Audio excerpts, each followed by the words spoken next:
مسیح کی تو میرے پیارے بھائی، میں آپ کا پیارا بھائی بشیر مسیح کی طرف سے آپ کو بہت پیار بھرا سلام۔ آج ہم خداوند کے زندہ کلام میں دیکھیں گے زبور کی کتاب، اس کا پہلا باب اور اس کی پہلی آیت کو ہم تلاوت کریں گے۔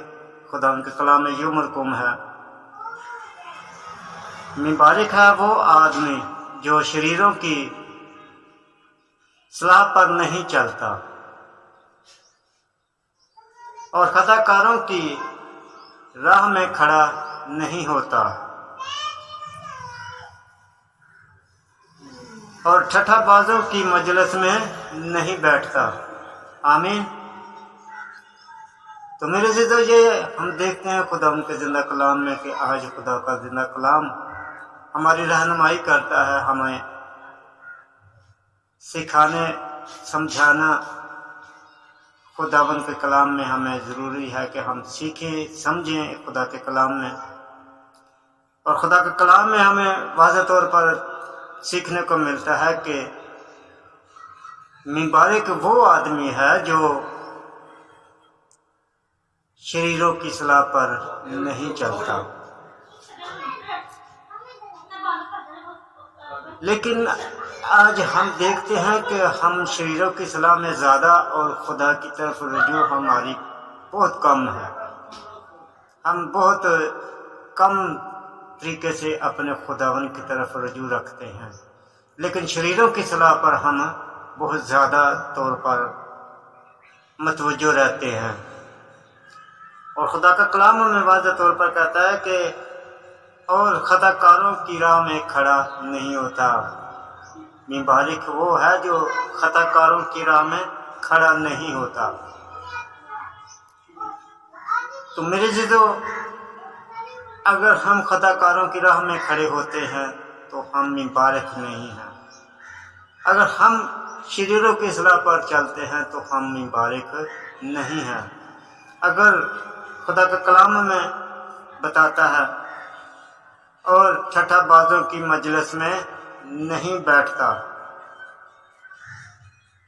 اگر یہ تین باتیں ہماری زندگی میں نہیں ہیں تو ہم مبارک ہیں۔ اگر ہم ٹھٹھا بازوں شریروں کی صلاح پر نہیں چلتے تو ہم مبارک ہیں۔ اگر ہم خطا کاروں کی راہ میں کھڑے نہیں ہوتے تو ہم مبارک ہیں۔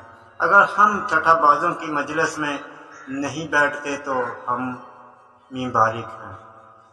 اور اگر ہم ان تین باتیں ہماری زندگی میں ہیں تو پھر ہم مبارک نہیں ہیں، پھر ہم خدا کے مبارک لوگ نہیں ہیں، کیونکہ خداوند ہمیں خدا کا کلام ہمیں یہ تین باتیں سکھاتا ہے کہ یہ تین باتیں تمہاری زندگی میں اگر ہیں تو مبارک نہیں ہو، اگر نہیں ہے تو تم مبارک ہو۔ تو اس لیے میرے عزیزو، ہمیں ضرورت ہے کہ ہم اپنے ان تین باتیں اپنی زندگی میں لے کر آئیں۔ پہلی بات تو یہ لے کر آئیں کہ ہم شریروں کی صلاح پر نہ چلیں، یعنی کہ شریر ابلیس کی صلاح میں۔ دوسرا، ہم خطا کاروں کی راہ میں کھڑے نہ ہوں، کہیں ایسا نہ ہو کہ ہم بھی ایسے خطا کاروں میں شامل ہو جائیں اگر ہم مبارک ہونا چاہتے ہیں۔ تیسری بات، ٹھٹھا بازوں کی مجلس میں ہم نے نہیں بیٹھنا، کیونکہ اگر ہم ان ٹھٹھا بازوں کی مجلس میں بیٹھتے ہیں تو پھر ہم بھی ٹھٹھا باز بنتے ہیں۔ تو اس لیے میرے عزیزو، ہمیں ان تین باتوں کا خاص خیال رکھنا ہے، ان تین باتوں کو اپنے ذہن و نشین کرنا ہے کہ خدا کا کلام ہمیں ان تین چیزوں سے منع کرتا ہے، اور ہم نے کیا کرنا ہے؟ ہم نے ان تین چیزوں میں باز آنا ہے۔ خداوند آپ کو اس کلام کے وسیلہ سے بڑی برکتیں، مجھے بھی بڑی برکتیں، اور پھر اگلی ویڈیو میں ہم اسی دوسری آیت سے ہم شروع کریں گے۔ خداوند آپ سبھی کو بڑی برکت دے۔ God bless you. جے مسیح کی۔